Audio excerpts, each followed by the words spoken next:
I'm Pablo Torre, and this episode of Pablo Torre Finds Out is brought to you by Remy Martin 1738 Accord Royale. Exceptionally smooth cognac for all your game day festivities. Please drink responsibly, because today we're going to find out what this sound is. You're laughing, but I was mad because for years I've been teased and laughed at for wearing a cowboy hat. Over 30 years. Beyonce makes one song, comes out wearing a cowboy hat, and the whole world wears it. You were laughing at me last week, but now you wearing it. Where can I get a cowboy hat?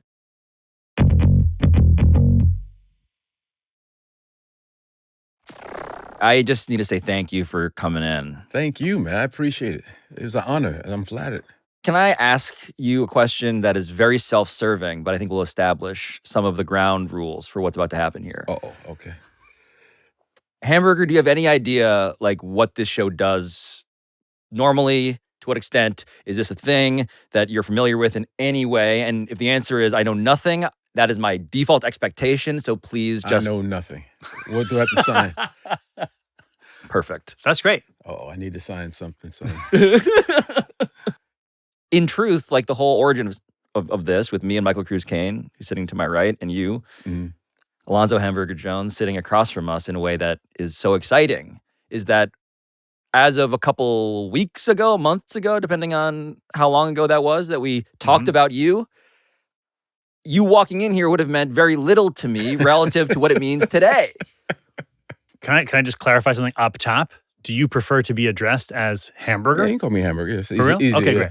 I sort of executively... You just went for it. I wasn't sure if that was the, if I those didn't... were the rules. It crossed my mind, but then you signed one of your texts, I think, or messages, Hamburger. Right, okay. And I was like, I'm just going to pretend like I can be familiar as well. Yeah. But A bold move. we talked about how we didn't know you. Right. And then what I did was I got extraordinarily familiar with you by watching all the game film. Not much of a life, huh? You have nothing else to do? You're just bored? Pablo's mostly Googling. If he's not here, even when he is here, he's just Googling Right. stuff. And Michael, by contrast, what have you done to prepare for this? I have done nothing. I have done nothing to prepare for, except I have watched and rewatched the clip from Def Comedy Jam, which I've seen.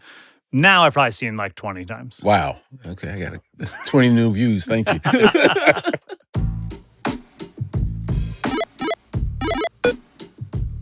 So if you're new to Pablo Torre Finds Out because you just subscribed for our ongoing investigative series about the Clippers and Steve Ballmer and Kawhi Leonard, thank you. Thank you for the views. We very sincerely appreciate that. You should also know that our show, which comes out 3 times a week, investigates lots of other stuff. Pretty much all the time. And exactly 1 month ago, we dropped an episode with Michael Cruz Kayne and our friend Katie Nolan, where we found out something else. I learned about a comedian whose name I think is Alonzo Hamburger. Okay. Do you guys know this guy? Well, I'll tell you the big thing about Alonzo Hamburger is that he says hamburger a lot. He says hamburger all the time. Look at this big joker here. The same dumb one standing in front of YMCA talking about, oh, look, they done spelled Macy's wrong.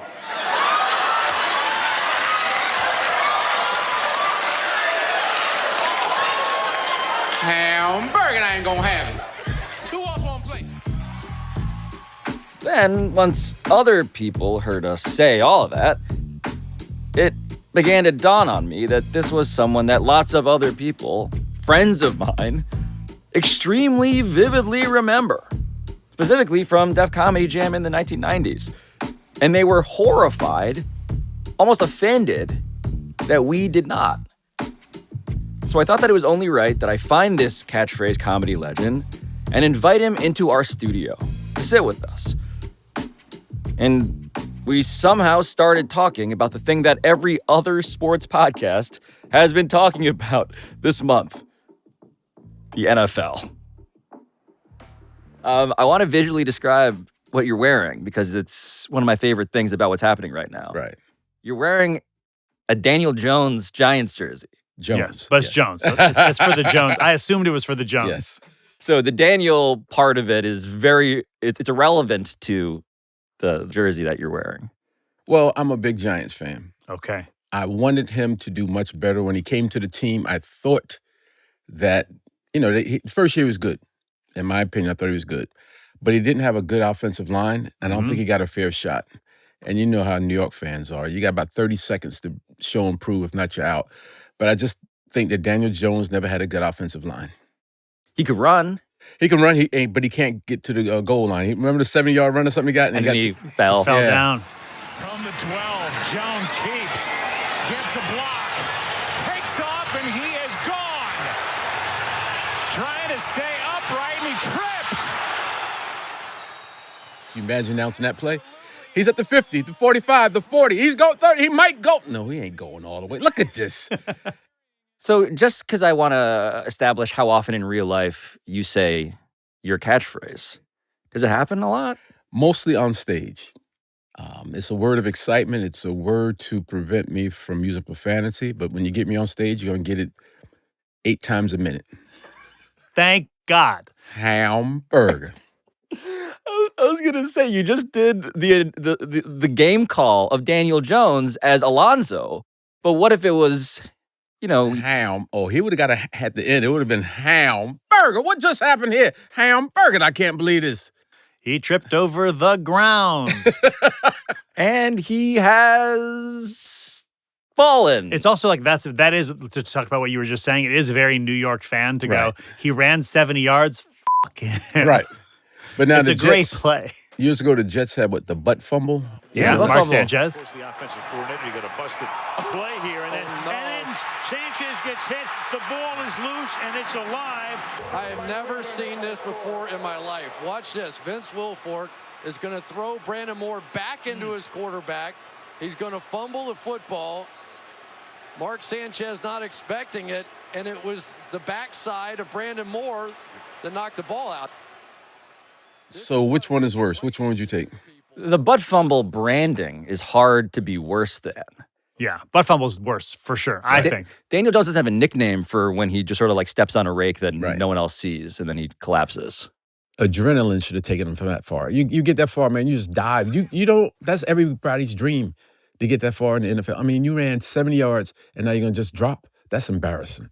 Daniel Jones. Who would wear his jersey after that? Daniel Jones found out. Who would wear his jersey after that? That's embarrassing. What kind of guy? Yeah. What kind of idiot would walk Hamburger Moore? Daniel Jones. And I'm giving him NFL Comeback Player of the Year this year. Oh my God. That's what I'm calling it right now. Oh Daniel Jones, Michael Pittman, Jonathan Taylor. That's it's the Colts Big Three. They're back. They're back, baby.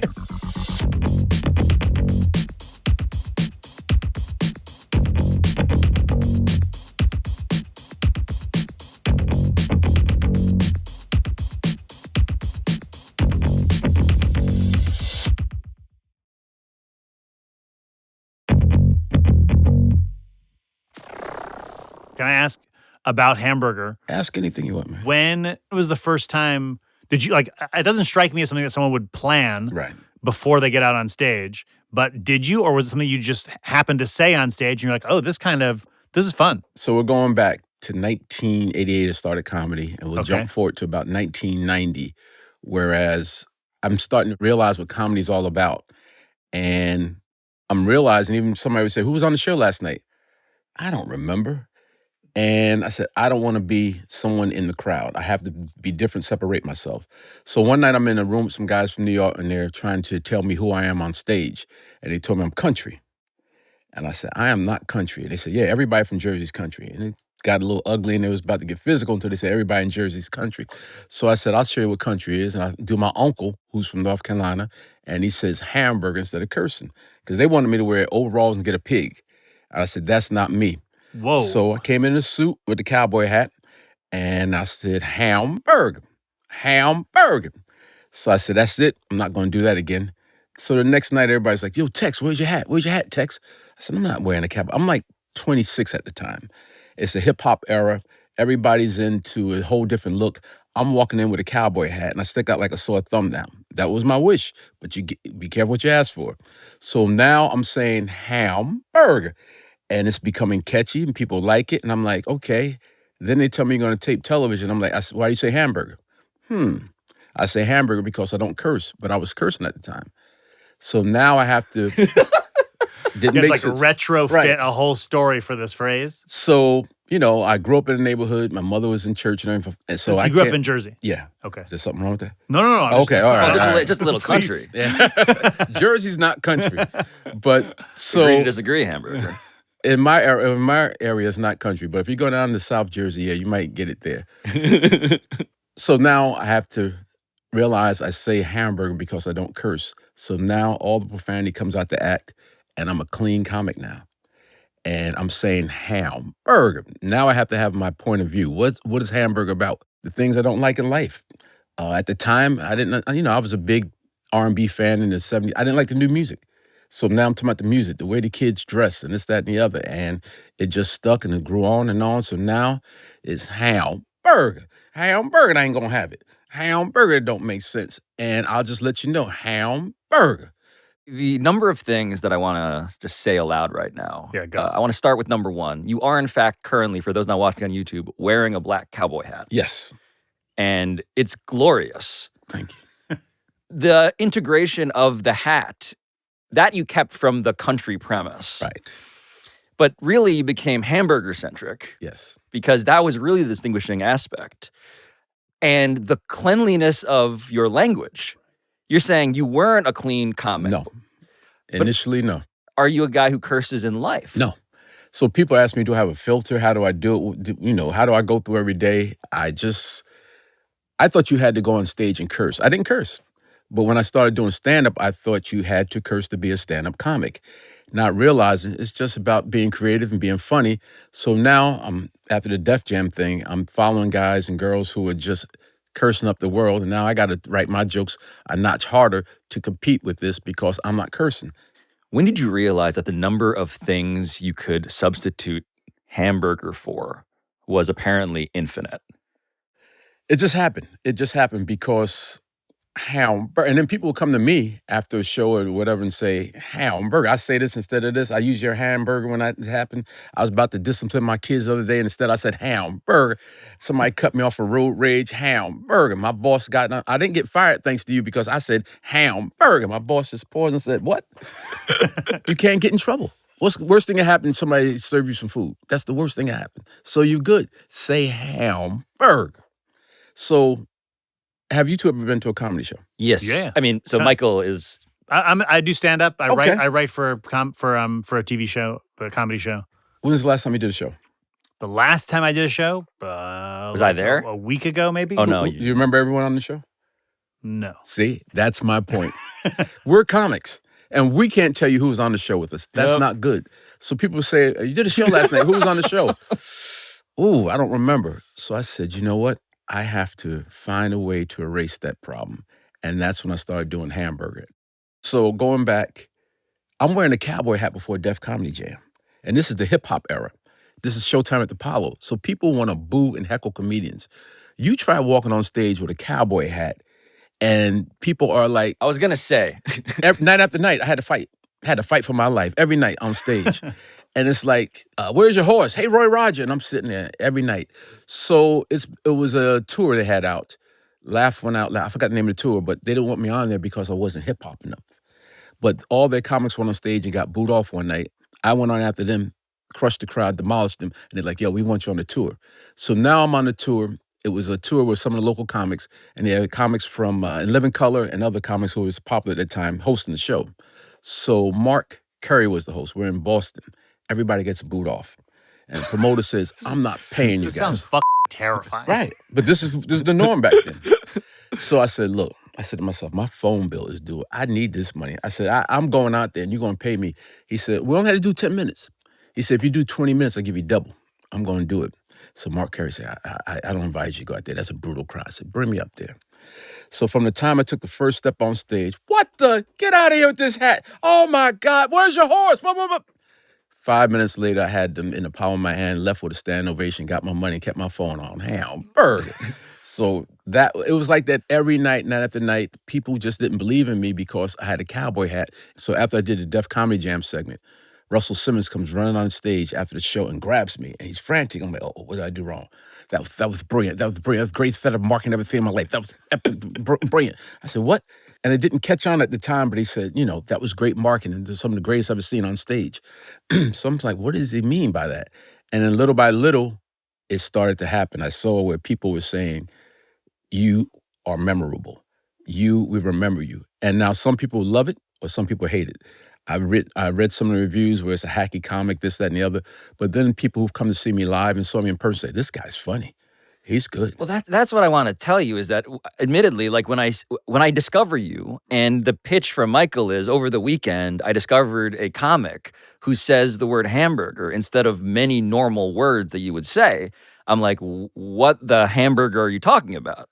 And then I'm like going through your tape and like the Def Comedy, like when you get on stage, you're also like, I mean, dude, you're going at the audience. Happy Halloween, baby.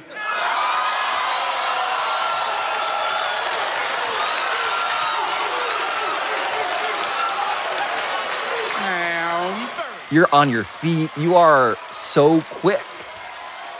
Check out my man here, Rico Suave. Y'all looking good out here tonight. Hamburger, y'all are. Look at it. Big round. So one guy said, you're a different dude with that mic in your hand. And I said, what? And then it clicked. But that night, there's a backstory to the Def Jam taping. So Def Jam, I was a little upset because maybe 2 or 3 tapings, I'm not on the show. All my friends are taping, but I'm not being included in the episodes. So I said, what's wrong? What am I doing wrong? But finally, they put me on the show. Here I am, and the first guy goes up, Chris Tucker, Mr. Rush Hour. Pissed off, man. Just got me a new place, man. Hate my neighbors, man. I got neighbors that borrow all the time. You ever had a neighbor that borrow your and keep it so long, you have to borrow it back? So he goes out and gets a standing ovation. So as a comic, the show should go up and up. Yeah. So I'm the like, bar is set high. Right. If the first guy gets a standing ovation. That's a tough act to follow. Exactly. So the next guy goes up, he gets booed off.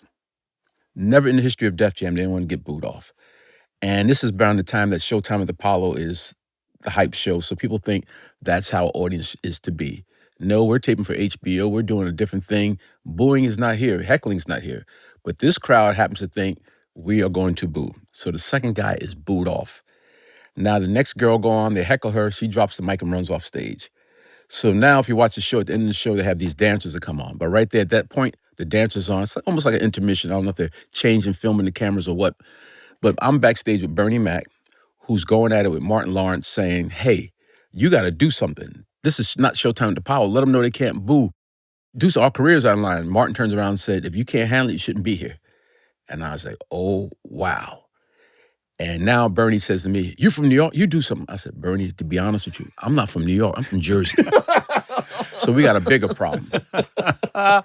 I'm paranoid now because I don't want to get booed. Everybody else is getting booed. After Chris, boo, boo. And I'm like, I can't get booed. So what do? I go out there and mess with the audience. Look at it. Big roundaway girl. Like she's been sitting on a bus stop sucking on pork chops. Hamburger.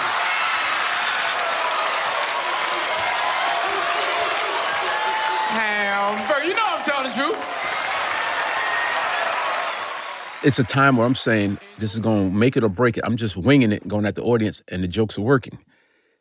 I'm thinking I just crushed, just killed, because I'm like, who else want to play? I ain't scared of you. Come on, who else want to play? I might as well drop the mic and walk off stage. How did that? And Bernie's on the same show, right? Bernie comes after me. Crazy. Because Bernie, I think I remember that Right. set. That set I'd heard about before, where that's where he's like, I'm not scared of you, motherfuckers. You got it. That set. I ain't scared of you motherfuckers. I'm gonna tell you something straight off the motherfucking press. I ain't coming for no foolishness. In New York, goddammit, y'all motherfucking women look good. Y'all like a bacon and egg sandwich look good. Bernie goes on stage and takes the crowd and picks him up and throw him across the river. I said, in 7 minutes, this guy demolished that audience. Had him in the palm of his hand from, I ain't scared of you. Come on. And kick it. And the place went crazy. Never in the history of Def Jam has anyone, he probably had one of the greatest, if not the greatest sets ever in the history of Def Jam. And I think we had the greatest show ever on the history of Def Jam. And, they came back years later and did the Def Jam DVDs and the Def Jam VHS tapes, which brought a second life to us. So Hamburger, I'm back, and Hamburger, we've been kicking it ever since. And that's where I started feeling stupid, because when I go back and I see your legend, right, it originates from something that so many people, so many of my friends knew you from. Really? Tell them I said hello, man. I appreciate that. They're listening. Each and every one. They're listening right now. Yeah, mine too. Absolutely. And in that way, they remembered you because of all of the things you said about your origin story. So when you went out in all these shows you're talking about, you're going up against these hostile audiences. Yeah. On Def Jam, for example, you open that with crowd work, right? Yes. How often would you start doing crowd work? Because that can be doing stand-up. I know, like, if the crowd is hostile, right, it is nice to sometimes get into the crowd, because then they know that what's happening is spontaneous. They feel like it's real, as opposed to, I wrote this script, I'm going to come out and say these lines. So if they boo you and knock you off your horse, so to speak, no pun intended. They could scare you out. But if you engage with them right away, did you just make that up, knocking off the horse? That was good. I didn't mean to do it. I'm gonna write that down though. That's good. Just two pros. But so my question is, how often were you doing crowd work, or did you only do it when you were walking into hell? Well, it got to the point every night I was walking into hell. I can say hell. Hell's not a curse. I was gonna ask, yeah. And because people sit there, that's appropriate. You're not HE double hockey stick saying. So you watch Happy Days? Of course. That's my favorite. Yeah, I'm elbowing jukeboxes and everything. Okay, we're gonna get back to that. So imagine every night you walk on stage and people are heckling you, but then some nights they're not. So now I'm in the frame of mind that every night I'm coming for the audience first, just to make sure we know there's a new sheriff in town. We're not gonna have this tonight. So it got to the point where people wouldn't even mess with me, but I'm just in the frame of mind that I'm going after the audience first. And it's been nice, innocent people. And I walk on stage and just tear up the audience for no reason. I'm like, you know what? They didn't deserve that. So now I'm less brutal on the audience. Nobody's knocking me off my horse anymore. I got a saddle. I learned how to ride. It's good. Yeah. But it's ahead of its time. I mean, look, a lot of what you're describing, right? The marketing strategy of, like, I got to stick out, and also like crowd work. These are things that are very modern in the internet era now. A lot of this is stuff that is so, as a matter of just like a strategy. I didn't have a manager, so I had to create my own marketing campaign. Where is this going? What's my plan? And I used to tell friends of mine, they were very physical on stage. This is cool now, you're in your 20s, but what's gonna happen when you hit 60? You can't roll up and down. JB Smooth's a good friend of mine, and I used to tease him, like, you're very physical. When you're 60, you're not gonna be able to slide across the stage and dive. Me, I'm 26, acting like an old man. And that was another thing, because when I finished Def Jam, everybody thought I was 40, 50 years old. And I was 26, 28 at the time. Don't laugh. Here's the thing that used to really bother me. So after the show, girls would walk up, oh my God, you're so funny, and you're handsome and everything. Are you single?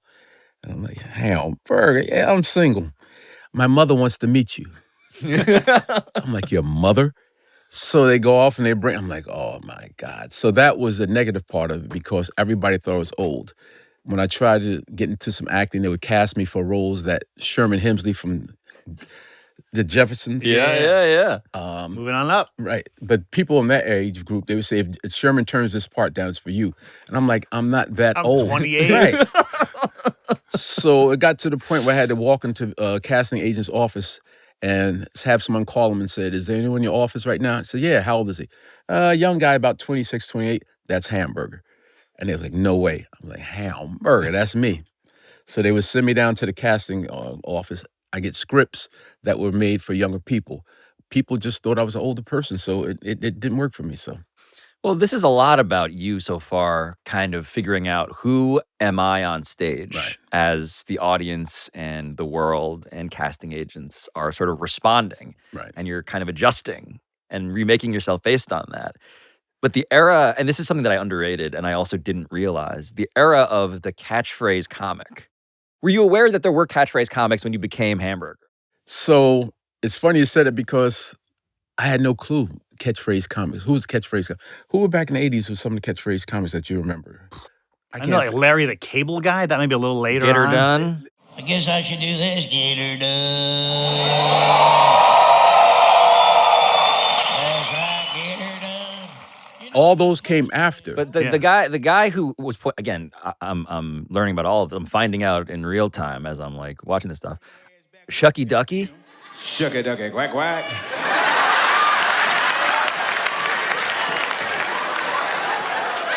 what shucky ducky is. See, shucky ducky is this phrase that I created that means disappointment or excitement.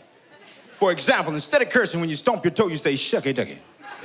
Now, if you see a fine girl or a guy you like, you say, oh, shucky ducky. Now, if you get the girl pregnant, you say, damn. Don't you say shucky ducky. Because you done shuck your ducky too long. That's when you should have been using your rubber ducky. Now your ass is ducky.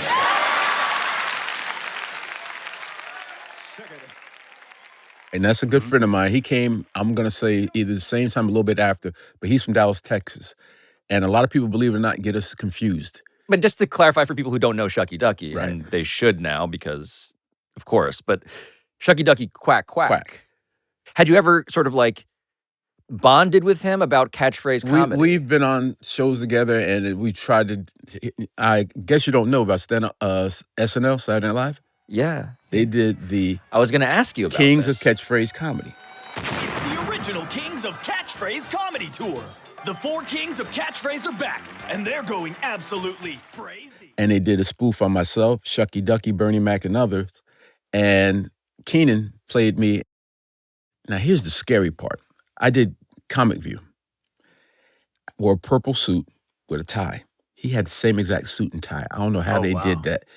And I held... shout out to the wardrobe department Exactly. at SNL. They researched very well, and I don't know how they found the material, fabric, whatever, but they reincarnated me. And he came out and said, beef jelly. With David Beef Jelly Winfield. So my buddy Jimmy said, hey man, you want to go to the Waffle House? And I looked at him and was like, man, I ain't going to no house made from no waffles. Beef jelly. Beef jelly. And they're dusting off all your old favorite bits, like eating dookie. You ever come home and catch your wife eating dookie? Talking about, who put this dookie in my hand? You did, you nasty ass beef jelly. And people say, were you offended? No. I go on there, and everybody's treating me like I'm king. Like, he's here, there he is. And I'm like, SNL knows me. And Jay Farrell. Yeah. Oh, right. Yeah, So yeah. Jay Farrell brings me on the show, and and the guy comes, I wrote the script. I said, no, I wrote it. And everybody like, shaking my hand. I'm like, nice to meet you. You're not mad? I said, no, can I take a picture? I'm like, yeah. But they would treat me the way I felt about them, and it was an honor. I mean, here I am. And they did a part 2, Kings of Catchphrase Comedy Part 2. So that was well. And then Jimmy Fallon on Tonight Show, he and Jerry Seinfeld sitting there talking, and he asked Jerry Seinfeld, did you ever have a catchphrase, like hamburger? And Seinfeld said, no. He said, no. I'm like, yeah, hamburger. And they start talking about me. I'm like, Seinfeld knows about me? And then every now and then, Jimmy Fallon would do a skit and say hamburger. And then he did the 12 Days of Christmas. Hamburger. And I'm like, this is ridiculous. The legend lives on. Right. But people calling me and texting me like, yo, you're on this, you're on that. Different shows throughout, come on television. Somebody would make a catchphrase. I'm not saying nothing to you, but hamburger. And I'm like, this is amazing. But no one calls me to do a hamburger commercial. No one calls me to be on the show. Drop, drop, hint, hint. But that's who should be saying hamburger.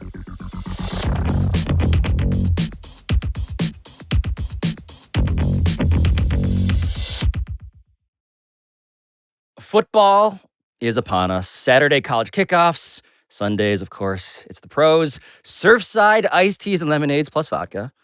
They got you covered. And it is not a seltzer. How dare you suggest that? It's Surfside. It's 100 calories, 2 grams of sugar, no bubbles. So just ask for Surfside wherever you stock up for tailgates or watch parties or post-game hangs. You got to be 21 plus, obviously. But please, please drink responsibly.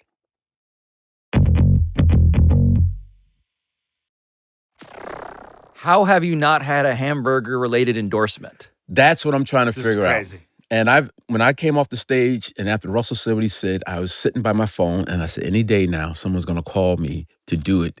And I'm like, idiot, they don't have your phone number listed. So how are they going to call you? But I thought through some way, somehow, I'm close to New York, somebody's going to find me and say, we need you to endorse our hamburger. Just say hamburger. Then they did a movie called Posse with Mary Van Peebles. It's a Western. I wasn't in it. I'm like, I don't have to go to wardrobe or anything. I just walk out there. I have my own hat.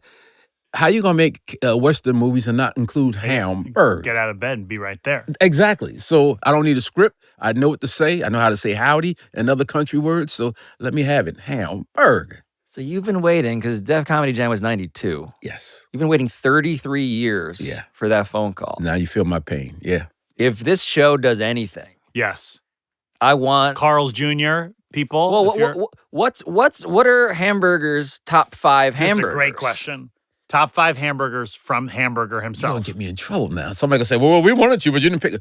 You got McDonald's. Okay. This is in reverse order? Or McDonald's. I think it sounds like it's in no particular order. No. We got to have a particular. You're a sports fan. You're wearing a Daniel Jones jersey. Okay. McDonald's number 1. Wow. Number 1 for McDonald's. Wendy's number 2. Okay. The square burger. Make sure I'm not forgetting nobody. And then Burger King. Yeah. Burger King.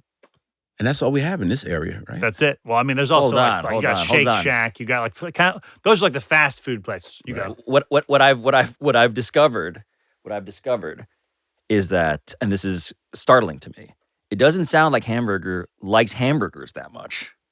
I do, but that's only 3. I mean, White Castle was it, and they're kind of. Is there still a White Castle in New York City? Yes. There is? Where? And there's like 3 where I live at in the area, but there's White Castle. That was my go-to as a kid. Oh, I love those. There used to be one in my neighborhood, but they tore it down. As of love yesterday. Love a steamed hamburger. We were telling the kids how it used to be a nickel, then a dime.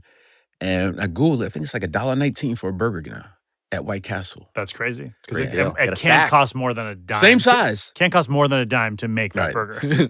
Same size, but now it's $1.19. So wow. Hamburger, that's a lot. What's your order at McDonald's? I get the quarter pounder. Mm-hmm. Filet-O-Fish.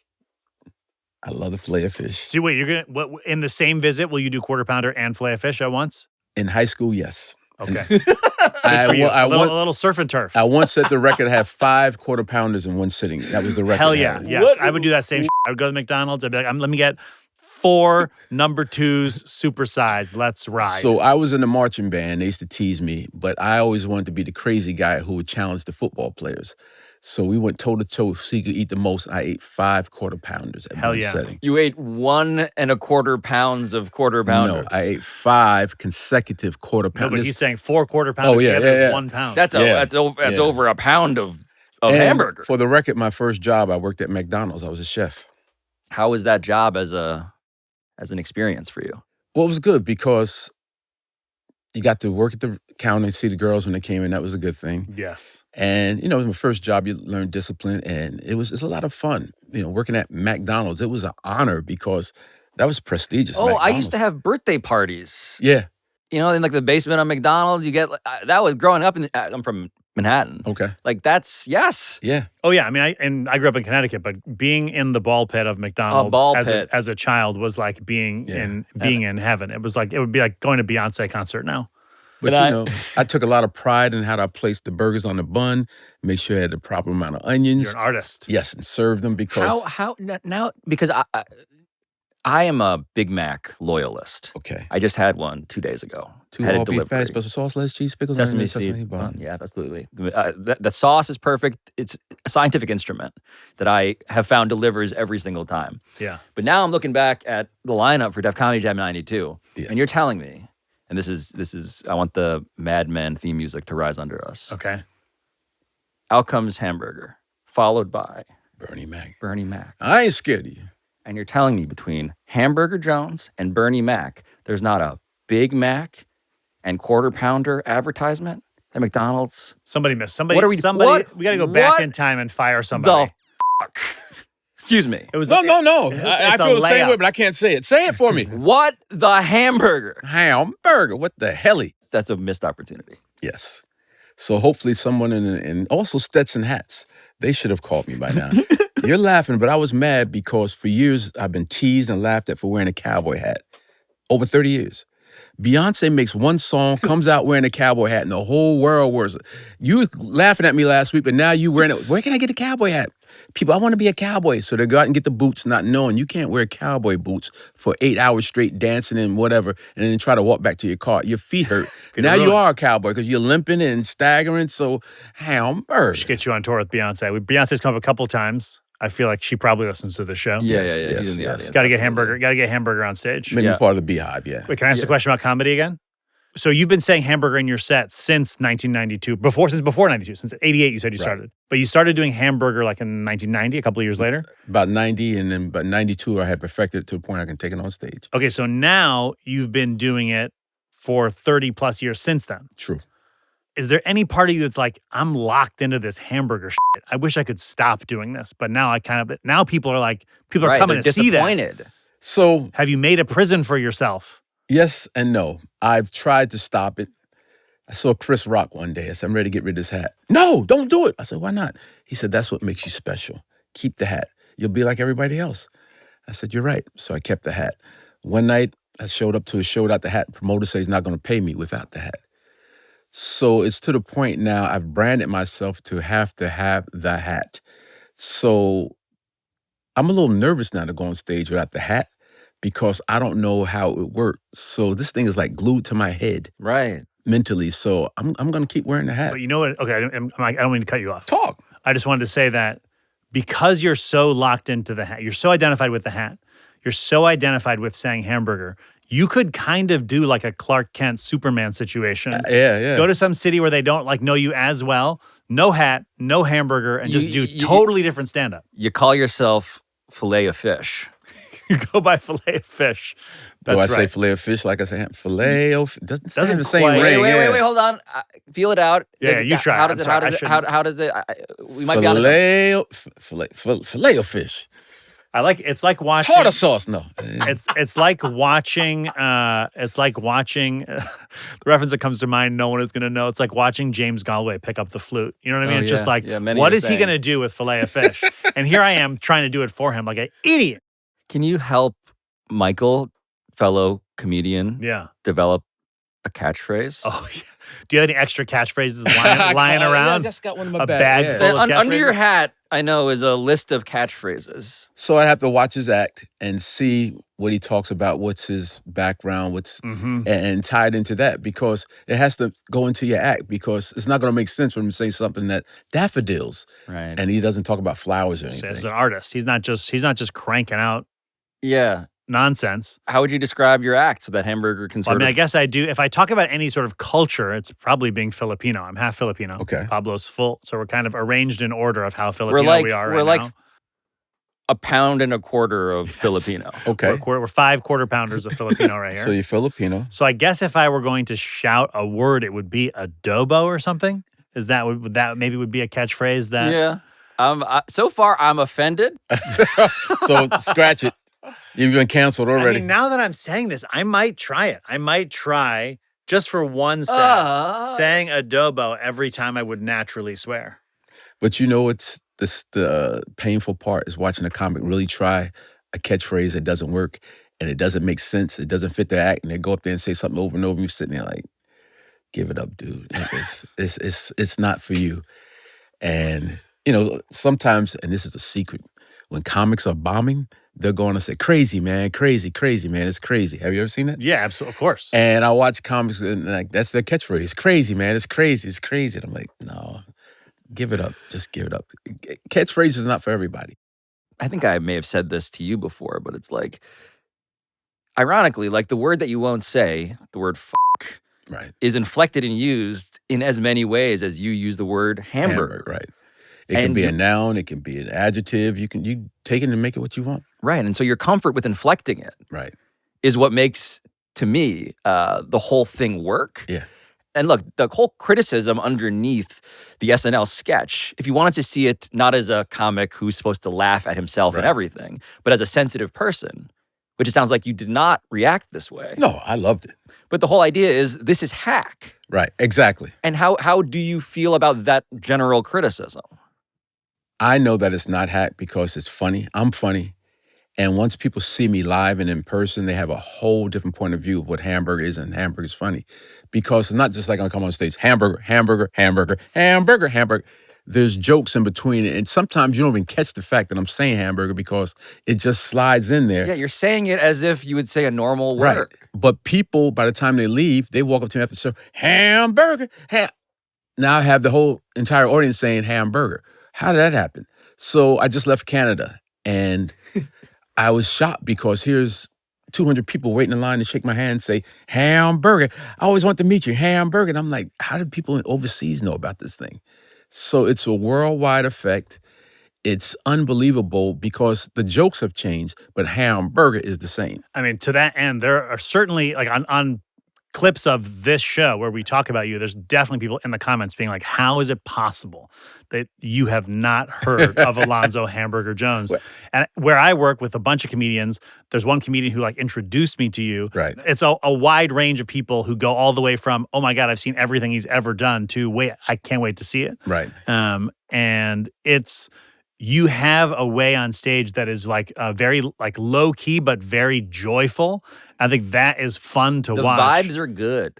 It's never stopped. The sort of like virality of the clip we posted is part of, I mean, I'm now using Hamburger for views. Absolutely. I mean, I'm definitely loosely saying Hamburger There in you my go. life just from time to Just time. don't say it on stage. Yeah, okay. So that's Has fair. anyone tried to copy your literal same catchphrase? No one said hamburger, but one guy went on stage saying pork chop. And when he came off stage, you know, the comments was like, that's too close. Get Give the it up. out of here. Yeah. Get the out of here. Get the out of And here. I was like, Sue you really? into oblivion. I was like, really, dude? Come on. So, and then early on, people was like, you know, Shucky Ducky still. I said, Shucky Ducky and I, we never saw one another. So it's just a coincidence that two guys came through the same era. Right. With so that's about it. But can I shout out my Instagram or no? Of course. Comedian Hamburger on Instagram.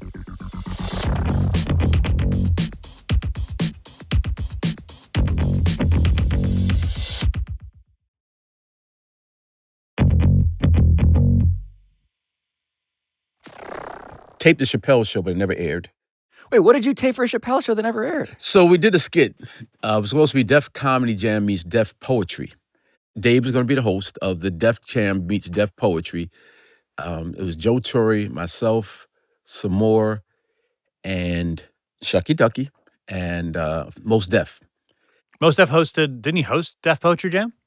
Did he? But he was on the skit with us. Okay. I thought he really And hosted that show, but maybe I'm remembering. We made it to the bloopers of Dave Chappelle's show. And that's the one, he comes on and said, well, this skit, we supposed to have Hamburger come out and Shucky Ducky, but this didn't happen. Let me show you what I wanted to be. And he just shows himself playing a bongo. And I was so happy. I'm like, I tape Chappelle. But that's it. I just tape Chappelle. So it never aired. So somewhere out there's a video of this Def Poetry meets Def Comedy Jam. Right. And you're in it. And I saved the phone call when they called me back. It's on my phone. Oh, really? Yeah. That's great. You still have it? Yeah. I don't know how much time we have. Oh, we got time to play. I love a saved voicemail. Hey, Hamburger, how you doing, man? It's Yusef giving you a buzz from Chappelle Show. I'm so sorry it's taken me so long to get back to you, man. But just wanted to let you know that the episode that you shot will be airing next Wednesday, the 31st. Next Wednesday, the 31st, will be the episode that you shot. It is going to look a little significantly different because they chopped up a whole bunch of different sketches and put them into this one particular episode. So, from what I saw, it looked like it was just, Dave's portion and a little bit of like Mos Def. But that's because normally there's only about 3 or 4 sketches in a show, and we're going like 6 in that particular one, so they chopped it up. But it will be airing next Wednesday, the 31st. All right. Thanks again, and of course we'll keep you in mind for all kinds of other stuff for season 3 as season 2 has come to an end. So we will definitely keep in mind for good things happening for season 3. And thank you so much again for joining us that one time and helping make season 2 what it has become. So, all right, take care now. We'll talk soon. Bye bye. End of message. When you hear that, you're anticipating what? So I'm anticipating that I am now about to go to a different level. First of all, I'm thinking about all the people in my neighborhood who are going to be like, oh my God, you're on Chappelle. I just want the kids in my neighborhood, because they talk about Chappelle show every day. So I'm like, they're going to be like, how did you get to go on a Chappelle show? Right. And, that would do a lot for your career, being in a skit on a Chappelle show. And I got to play myself. So I'm thinking it's going to help launch me into comedy clubs, launch me across the country, launch me across the world, but it never aired. So that call sounds like he's trying to tell you like that you're not, like he's not saying it, but he's kind of telling you got cut. You've been cut out of the show. Yeah, just like You're on it's the floor. different. Right. So when you go on to the episode, you just weren't in it at all. So Which happens, by the way, like in the biz in Hollywood. Oh yeah, I've been cut out of several things. He was in Severance, by the way. Yeah. Okay. I wasn't cut out of Severance, but I basically was. But I also I think I had a line maybe in the pilot of Succession or something that got cut out. I had a scene in a different show. Like I'm accustomed to that, but it sounds like your thing was more substantial. My lines were, I mean, even if I'd been in the show, it's like I was cut out of the show. That's how small my parts were. But the feeling of like I sat there for a whole day. We worked on all this shit. Went to with wardrobe. all these people I respect and all this stuff, and it ends up not airing. That sucks. Well, I was just happy because I still say on my resume, taped Chappelle show. Yeah, hey. Did not Absolutely. say it aired, but I say I taped Chappelle. And now you can say taped. Do you know what the name of the show is? There's two. Yeah, you have two segments. Which one am I on? Am I right? Well, it's finding. It's probably effectively the answer. It's probably not going to go on your Okay. resume now. Oh. Wow. I will. You have a large following. All my friends like, yo, go on the show. Oh, no. The show is called Michael Cruz Kayne Finds Out. Finds out, right. Not Michael. It's called Pablo Torre Finds Out. That's the show that you're on. And currently, there are a lot of NBA fans who are Yes. expecting a development in a massive scandal in the league around Kawhi Leonard and the Clippers and this fraudulent company. And what they're going to get is the life and times of Alonzo Hamburger Jones.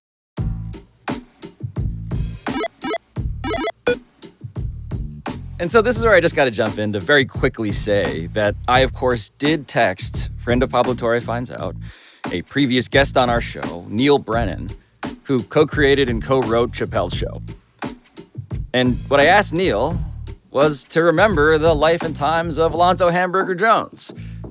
Quote, do you remember a sketch from Chappelle's show that got cut at some point in the run that involved Hamburger?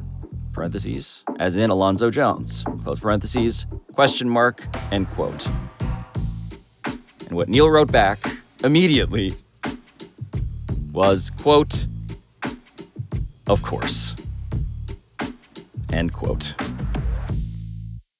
So I should explain the show at the very end of the episode to you. Like we're a show that uses So journalism. you know what this show is. This is a show that uses journalism to solve mysteries and has been lately investigating a relatively large scandal involving the 6th or 7th richest man in the world, Steve Ballmer, the owner of the Clippers. Well, can I interrupt you to just say one thing? Yeah. You may not know this. It's his show. I'm like, I'm on it sometimes. But you And are not for like any the of the guy who serious shit. discovered me and turned me on to him. So Yeah, that's right. I'm the conduit Michael from Cruz you. Kayne Finds Out was how I But the Pablo funny found thing, out. I don't know when it aired, but two people sent me a text saying, they're saying your name Hamburger. Look at this. Look at you gotta I'm like, inbox them what? Just inbox them. So I did it, but thank you. I mean, it's amazing, it's a great thing, but Hamburger will go on forever. But like I said, I write new jokes daily. You know, I often say the folks in Beverly Hills, those big shot comedians, they don't know what's going on in the world today. They don't interact with normal people. But for myself, I happen to talk to people every day. So I can take the stuff that I hear normally and just bring it on stage. And people are like, how you know about that? That's the latest slang. What do you know about that? You're too old. No, I'm still living. I'm in Jersey. I know everybody. Yeah, Hamburger Jones Finds Out. There you go. That's right. At the end of every show, Pablo Torre Finds Out, we go around the table. And that Katie Nolan, who usually sits in your seat, so Katie... Complains she's about the chair? Yeah. I like the chair. Tell Katie it's... Katie, we're sorry that you're not here, but Hamburger needed the chair. Yeah, there wasn't room. And Hamburger, I think, is going to actually enjoy potentially how we end the show, which Katie never does, because I go around and say, what did we all find out today? Yeah. So, Michael, do you want to start off with what we found out Sure. today? I mean, I found out that people would accuse Jersey of being country, which is a thing I've never heard in my entire life. The word country I've never heard associated with Jersey before, but that was just a different era, I guess. Spoken like a true person who's from Connecticut. Yeah, that's right. Is Connecticut country? People from Connecticut do not think of themselves as country. You're country. They think of them as country. We have country houses, but not country. So the people living in the country house are not country. I don't think they would say so. They would think of themselves as Don't compare yourself to New York. You can't compete. All right, Love fair, of fair. God. Hamburger, what did you find out today? That I'm not as popular as I thought I was. There's two That's guys. your takeaway? There's two guys who didn't know me. Oh, we're in the hamburger renaissance. We're in the burger renaissance. We're now in the hamburger cinematic universe. We don't know very much. You know what I mean? So don't take our ignorance as a personal slight. What I found out today. Yes, Pablo, what did you find out? Is that hamburger is a great hang. Okay. Legitimately. And also, deep down, you just want to enjoy a Filet-O-Fish. There you go, with some tartar. With some tartar. And cheese. Mm-hmm. That's it. That's what life is all about, man. All these wars and people carrying on. Just everybody sit down and have a hamburger or a Filet-O-Fish, and that would solve all the problems. We ended on a life lesson. Yeah, we can go to Ukraine right now, put a hamburger and a filet. Whoa! And solve all the world problems right there. Inflation, come on, just eat a hamburger. And Zelensky, if you're listening. Yeah, that's all you need. If Zelensky, Beyonce, and McDonald's are listening. This is not a turn I expected this show to take. And Bernie Mac. Yeah. Yes. Rest in peace. Definitely. Good. The Big Mac. That's good. The Big Mac. The biggest. The biggest Mac. The biggest Mac of all. Thank you for your time. No, thank you for having me, man. My pleasure. Hamburger. Hamburger. Or, as I say, adobo. Oh, God. Adobo. Practice that. I think it sounds good. Adobo. No. Oh, boy. My wife was late to pick up the kids today. Adobo. Does it sound? It sounds like you're not going to give me any competition.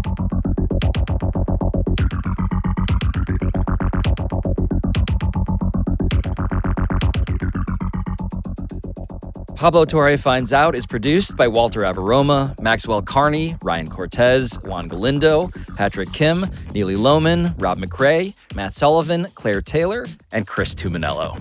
Our studio engineering by RG Systems, sound design by Andrew Bursick and NGW Post, theme song, as always, by John Bravo, and we will talk to you next time.